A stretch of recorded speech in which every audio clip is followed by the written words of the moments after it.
They called it a golden age. Poets praised it. Painters gilded it. Historians wrapped it in triumph. The Armada, the Empire, the Virgin Queen. But look closely, and the gold begins to flake off.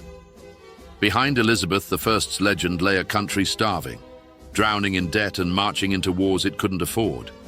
This wasn't prosperity, it was performance, a fragile illusion held together by luck, theatre, and borrowed coin. And the truth of that illusion has been hiding in plain sight for more than 400 years.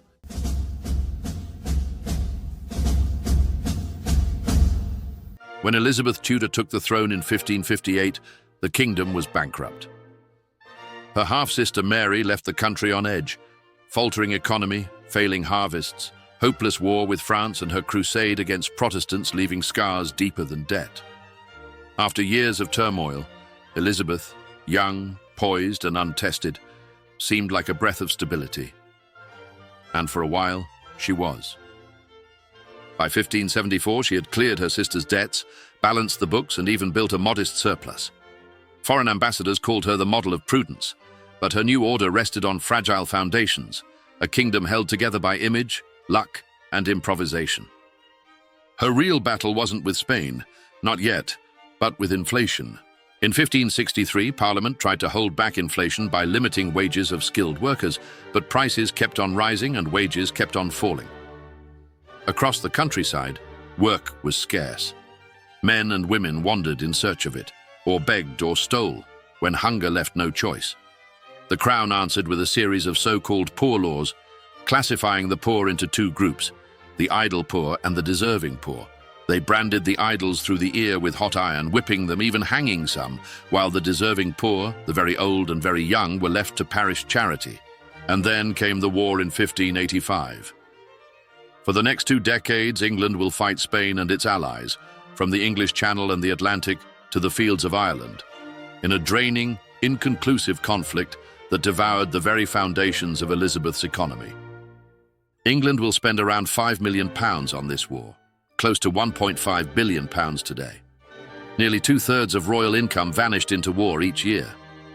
To bridge the gap, Elizabeth sold 1/4 of the royal lands, leased monopolies to courtiers, and borrowed from London merchants at interest rates that would absolutely terrify a modern treasury. She basically piled up loans she could never repay. Every triumph, every gun salute, every glittering court mask was bought on credit. Even religion, which once promised peace, became an expense no crown could afford. At first, Elizabeth's 1559 religious settlement looked like a masterstroke of moderation.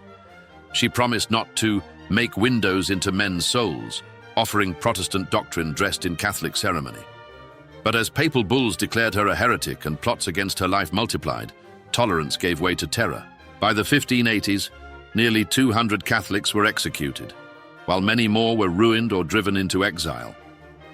That machinery of persecution required money to pay spies and informants, and to build and maintain prisons and dungeons, and the government paid for it all with borrowed coin. Meanwhile, another group felt the squeeze: the Puritans, England's own radical Protestants. When Parliament tried to debate reform, Elizabeth silenced them. You may not meddle with matters of state or religion. Those who defied her were severely punished. The church she built was neither Catholic nor fully Protestant. It was pragmatic politics disguised as divine order. But if religion drained her moral capital, overseas expansion promised to fill her coffers. In 1562, English naval commander Admiral John Hawkins led England's first slave trading voyage.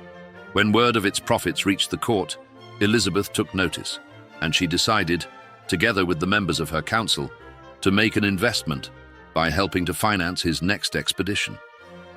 Hawkins captured and sold hundreds of Africans in Spanish America, earning returns of about 60% for his backers, the Queen included. His third and final voyage, though his most daring one, ended in disaster. Most of his fleet destroyed, few of his men returning home, and his young cousin Francis Drake learning the brutal lessons that would shape his later fame. What began as trade and the exploration of new sea routes became theft, and what began as sanctioned voyages of discovery turned into outright piracy. Elizabeth's sea dogs, men like Francis Drake, John Hawkins, Thomas Cavendish and Walter Raleigh, were more than sailors. These privateers were explorers and adventurers, commanding their own armed ships under royal license. With the Queen's papers, they waged private wars at sea, raiding Spain's treasure fleets and coastal ports. The most famous of them, Francis Drake, began his bold career in 1572. His raids made him a legend at home and a marked man in Spain. He was striking Spain where they least expected, by venturing further west than any Englishman before him. What began as occasional raids became history's first English circumnavigation of the globe, less a voyage of discovery than an improvised adventure marked by plunder and pursuit across the Pacific. When Drake finally returned to England in 1580, his galleon Golden Hind was overflowing with silver, gold, and spices. His investors, including the Queen herself, made staggering profits, nearly 4,700%, £47 for every pound they'd put in. Elizabeth knighted him on the deck of his ship, symbolically turning piracy into patriotism. In Spain, the news caused outrage, and when in 1585, Elizabeth backed the Protestant rebels in the Spanish Netherlands, it became personal for Spanish King Philip II, and the idea of invading England slowly began materializing. Nevertheless, Drake struck first. In 1587, he attacked Spanish port of Cadiz, destroying ships and supplies meant for Philip's invasion fleet, producing losses worth nearly £250 million today, and singeing the Spanish king's beard, as he later joked.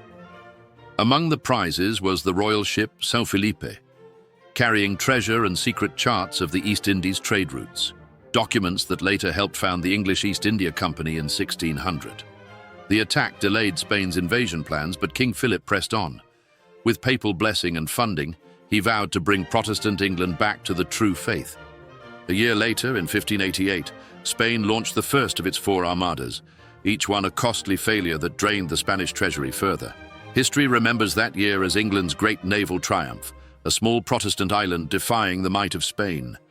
In reality, it was less God's victory and more a blend of luck, weather conditions, and a bit of Drake's quick thinking that saved the day. England's fleet was lighter and faster, with nearly 200 ships against Spain's 130. The Spanish carried more soldiers, but that only made their ships slower and thus easier targets for English cannons. After a stalemate in the Channel, the Armada anchored at Calais, and that led to what became Drake's masterstroke. He set his own ships on fire and let them drift into the harbour, turning the anchored Armada into chaos. The Spanish fled in panic, shipping out into the open sea and straight into the big storm. God blew and they were scattered, one witness wrote. When the Queen walked among her troops in gleaming armour, declaring, "I have the heart and stomach of a king," the battle was already decided. The very next year, Elizabeth planned to strike Spain while it was weak, so she authorized Drake to raise private funds from nobles, merchants, adventurers, and the Dutch to help her finance the attack. More than 27,000 men set sail to finish the job, but instead, disease, hunger, and storm, again, tore the fleet apart.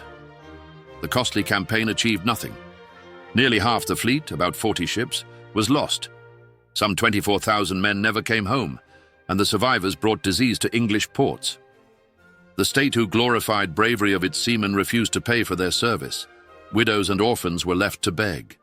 Still, propaganda managed to turn disaster into triumph, and later the defeat was buried in silence. Spain felt financial pain but remained unbroken, whilst England was poorer than ever and no closer to peace. The war against Spain dragged on for another 15 years, and when peace finally came in 1604, England survived, but its treasury was empty.